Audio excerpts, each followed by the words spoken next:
अब वो जमाना नहीं रहा जब किसान को खेत में सुबह से शाम तक पसीना बहाना पड़ता था, मिट्टी में घुटनों तक धंसकर काम करना पड़ता था, और फिर भी ना मौसम साथ देता ना मिट्टी। जरा सी बारिश हुई नहीं कि खेत में पानी भर गया, फिर मिट्टी में कीड़ा, जड़ में सड़न और मेहनत गई बेकार।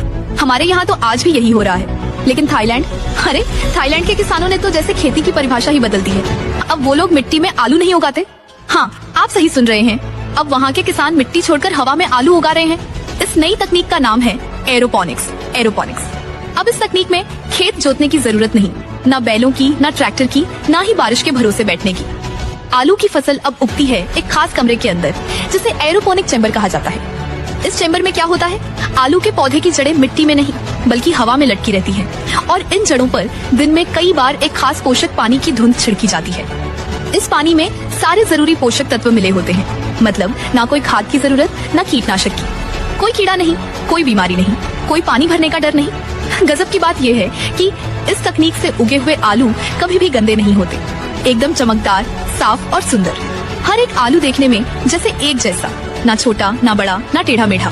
और आप सोचिए, जहाँ पहले 1 एकड़ जमीन में जितना आलू उगता था, अब उसी साइज के एक कमरे में उससे कहीं ज्यादा आलू पैदा हो रहा है। और सबसे खास बात, इसमें पानी भी बहुत कम लगता है, यानी कम जमीन, कम मेहनत, कम पानी और ज्यादा मुनाफा।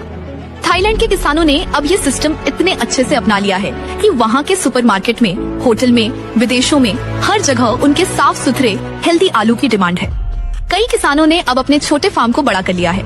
कुछ ने तो आलू का बिजनेस इतना बढ़ा लिया कि विदेशी कंपनियां आकर पैसा लगाने लगी, क्योंकि सबको समझ आ गया कि ये तकनीक है भविष्य की खेती।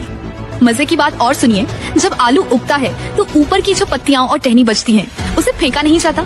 किसान उसे काटकर गाय, भैंस, बकरी को खिला देते हैं, मतलब फसल भी, चारा भी, दोनों एक साथ। अब सोचिए, थाईलैंड के लाखों किसान आज इस नई तकनीक से करोड़ों कमा रहे हैं। वहाँ खेती अब सिर्फ एक काम नहीं, एक बिजनेस बन चुका है, एक पहचान बन चुकी है।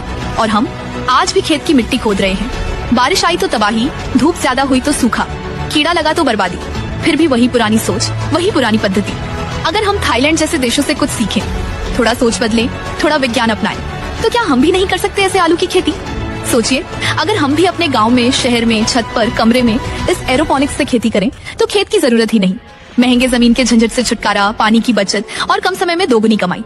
देश की खेती बदल जाएगी, किसान बदल जाएगा, गांव की तस्वीर बदल जाएगी। थाईलैंड के लोग समझ गए, खेती अब सिर्फ हल से नहीं, दिमाग से होती है। वो अब हवा में फसल उगा रहे हैं और जमीन से ऊंचा मुनाफा कमा रहे हैं। अब फैसला हमारे हाथ में है, हम